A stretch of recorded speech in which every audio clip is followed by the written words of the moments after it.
Hello दोस्तों, जय हिंद। स्वागत है दोस्तों आपका जेएमसी डिजिटल एजुकेशन सेंटर में।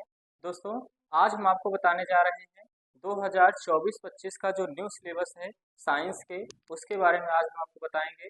चलिए देखते हैं, जो बहुत ही महत्वपूर्ण होने वाला है आपके एग्जाम के पर्पज से। जो भी बच्चे जो है क्लास 10th में हैं और एग्जाम देने जाने वाले हैं 2025 में, वह जो है इस टॉपिक पर पढ़िए, अदर टॉपिक्स को स्किप कीजिए। अगर आप ये टॉपिक पढ़ेंगे, upmsp.in से लिया हुआ है ये, आप इस टॉपिक को तैयार करते हैं, इसी टॉपिक से ही जो है आपका क्वेश्चन बनेगा पेपर। चलिए देखते हैं दोस्तों। तो दोस्तों, आपका जो एग्जाम होगा वो दो पार्ट में आप कह सकते हैं होगा। पहला पार्ट जो होगा वो प्रयोगात्मक टेस्ट होगा, मासिक टेस्ट होगा, जिसका जो है सभी मिलाकर जो है कितने अंक मिलेंगे, 30 अंक मिलेंगे, 30 नंबर। ओके दोस्तों। और जो है आपको 70 अंक का जो लिखित पेपर है आपका, जो एग्जाम होता है, जो बोर्ड एग्जाम होता है, उसमें आपको पूछे जाएंगे, जिसमें से कम 23 मार्क्स जो है लाने होंगे। और 10 नंबर आपको किस में लाने होंगे, जो 30 नंबर आपका प्रयोगात्मक परीक्षा होगा। कुल मिलाकर आपको 33 नंबर लाने होंगे, जिससे आप जो है पास जो है कहलाएंगे। ओके दोस्तों, चलिए देख लेते हैं कि आपके साइंस में कितने जो है कौन कौन से चैप्टर्स हैं, कौन से जो है चैप्टर कटे हुए हैं। चलिए, तो इकाई में यहाँ पर दिया गया है रासायनिक पदार्थ, प्राकृतिक एवं व्यवहार। ये जो है लगभग दोस्तों 70 में से 20 अंक जो है आपका पूछा जाता है। तो आपको इस प्रकार से तैयार करके चलना है कि कितने अंक पूछे जाते हैं, सबसे ज्यादा वाले को पहले आपको तैयार कर लेना है, क्योंकि जो ज्यादा अंक देगा उससे आपको प्रॉफिट होगा कि नहीं। तो ज्यादा अंक वाले को आपको क्या करना है, पहले तैयार कर लेना है। जो कम अंक वाले हैं फिर उनको भी तैयार करना है, उनको छोड़ना नहीं है। चलिए, तो दूसरा है जैव जगत।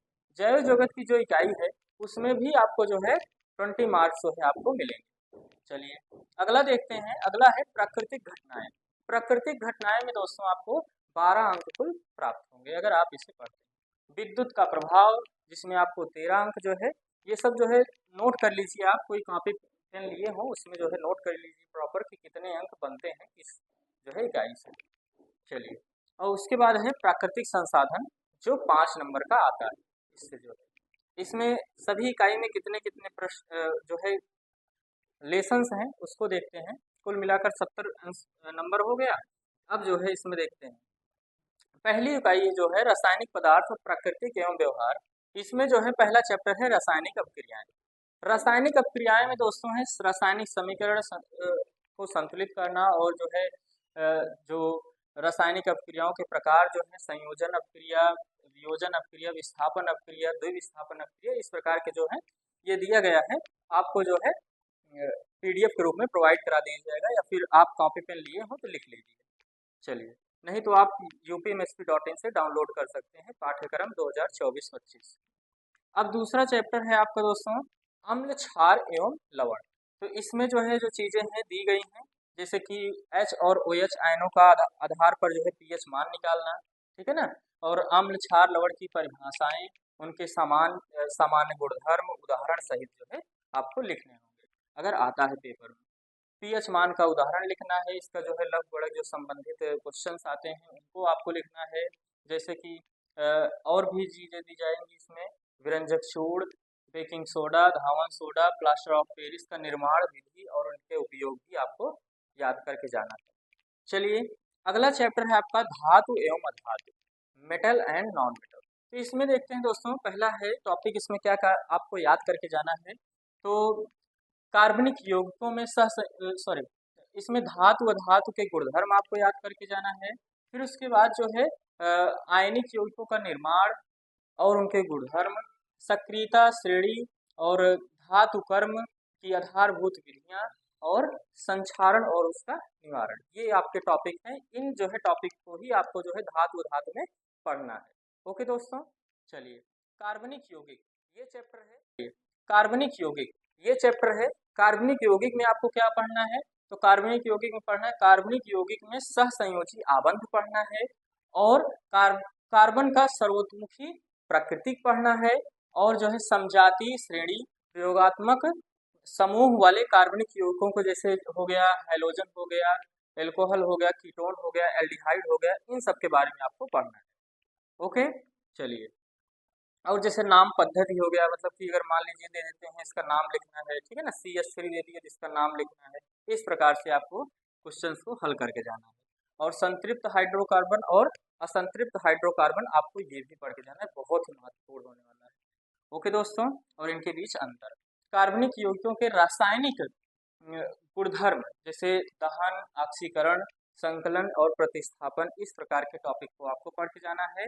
एथेनॉल और एथेनोइक अम्ल के बारे में पढ़ के जाना है, जो कार्बनिक यौगिक में आपको दिए जाएंगे, पढ़ाए जाएंगे। तो आप जो है अगर ये सब सिलेबस पढ़ना चाहते हैं तो चैनल को सब्सक्राइब कर लीजिएगा, जो कि शुरू से लेकर पूरा अंत तक कराया जाएगा। चैनल को सब्सक्राइब कर लीजिएगा ध्यान से, और अपने दोस्तों के पास भी शेयर कर दीजिएगा। चलिए देखते हैं अगला टॉपिक आपका जीव विज्ञान से क्या है, बायोलॉजी से क्या है, जैव जगत में क्या है। तो जैव जगत दोस्तों कुल 20 अंक का आता है, चाहे यूपी बोर्ड के हिंदी मीडियम वाले स्टूडेंट हों चाहे इंग्लिश मीडियम वाले हों, दोनों के लिए ये चीज़ इंपॉर्टेंट है। जैव जगत में आपको सजीव पौधों और जंतुओं में पोषण, श्वसन, परिवहन और उत्सर्जन और इन चीज़ों को मूलभूत अवधारणा इनकी पढ़ के जाना है। आपको पोषण के बारे में पढ़ना है, उत्सर्जन के बारे में पढ़ना है, और क्या पढ़ना है, और जो है परिवहन के बारे में पढ़ना है। जंतु तथा पौधों में नियंत्रण एवं समन्वय, तो इनमें देखिए क्या पढ़ना है आपको, पौधों में दिशिक गति पढ़ना है, और पादप हार्मोनों का परिचय पढ़ना है। ओके, जंतुओं में नियंत्रण एवं समन्वय, तंत्रिका तंत्र, ऐच्छिक पेशियां और अनैच्छिक पेशियां, ये चीजें आपको पढ़ के जाना है। जो जो टॉपिक इसमें दिया गया है दोस्तों, यही आपको पढ़ना है, इसी से ही आपका जो है एग्जाम में क्वेश्चन पूछे जाएंगे। ओके, तो ये चीज आपको ध्यान देना है, और कॉपी पेन लिए हो तो नोट कर लीजिएगा, क्योंकि आपके लिए बहुत ही महत्वपूर्ण होने वाला है। चलिए अगला देखते हैं, अगला है चैप्टर आपका प्रजनन। जो जैव जगत की इकाई है उसमें अगला चैप्टर आपका प्रजनन है। प्रजनन में आपको पढ़ना है जंतु तथा पौधों में प्रजनन, लैंगिक तथा अलैंगिक, ये भी पढ़ के जाना है आपको। और हो गया प्रजनन स्वास्थ्य की आवश्यकताएं, ये भी चीजें आपको पढ़नी है। और परिवार नियोजन की विधियां पढ़ना है, सुरक्षित यौन पढ़ना है, HIV पढ़ना है, एड्स पढ़ना है, प्रसूति एवं जनन स्वास्थ्य पढ़ के जाना है आपको। ये टॉपिक हो गए आपके प्रजनन के। अगला देखते हैं, अगला टॉपिक है आपका अनुवांशिकता। ये दोस्तों बहुत ही महत्वपूर्ण टॉपिक है, इस पे कई बार जो है क्वेश्चन पूछा गया है, इसके पहले पूछा गया है। बहुत ही महत्वपूर्ण इंपॉर्टेंट टॉपिक आप लगा लेना मेरी तरफ से, बहुत ही महत्वपूर्ण है अनुवांशिकता, जिसमें जो है मेंडल का योगदान, ये तो बहुत महत्वपूर्ण है, इसको तो पढ़ना ही है आपको।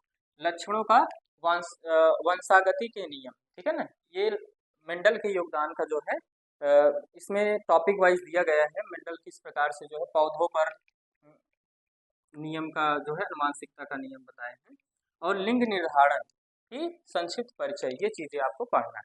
अब चलिए देखते हैं जो फिजिक्स है आपका, जो भौतिक विज्ञान है, उससे क्या क्या टॉपिक आपको पढ़ना है, क्या महत्वपूर्ण होने वाला है। प्राकृतिक घटनाएं, प्राकृतिक घटनाएं में दोस्तों आपको पढ़ना है वक्र पृष्ठ द्वारा प्रकाश का परावर्तन। तो दोस्तों आपका इसमें जो है टॉपिक जो महत्वपूर्ण होने वाला है, प्रकाश का परावर्तन होने वाला है। ओके, अगला है गोलीय दर्पण एवं प्रतिबिंब का बनना, वक्रता त्रिज्या, वक्रता केंद्र, जो भी उससे रिलेटेड चीजें हैं उसको सबको आपको पढ़ जाना है। मुख्य अक्ष, फोकस दूरी, ठीक है ना, ये चीजें आपको पूरा पढ़ना है। ओके, अगला टॉपिक देखते हैं, अगला है अपवर्तन। अपवर्तन आपको पढ़ना है। अपवर्तन में चीजें क्या होंगी, अपवर्तन के नियम होंगे, अपवर्तनांक होंगे, और गोलीय लेंस द्वारा अपवर्तन होगा। गोली जाना है मतलब विद्युत धारावाही चालक का बल पढ़ के जाना है, वो टॉपिक जो है पूरा आपको क्लियर करके जाना है। फ्लेमिंग के बाएं हाथ का नियम, ठीक है ना, ये बहुत ही महत्वपूर्ण होता है, कई बार पूछा गया है। और अगला टॉपिक है आपका घरेलू परिपथ, ये भी बहुत महत्वपूर्ण है, ये भी आपको पढ़ के जाना है। तो अभी से अगर आप तैयारी करना शुरू करेंगे तो अभी बहुत समय नहीं गया है, अभी से आप तैयारी करना शुरू कर दीजिए, अभी से टाइम टेबल अपना बना लीजिए, जो है अच्छे से पढ़ाई करिए। और अगला देखते हैं टॉपिक प्राकृतिक संसाधन, पर्यावरण, हमारा पर्यावरण, ये टॉपिक है, इसमें देखते हैं।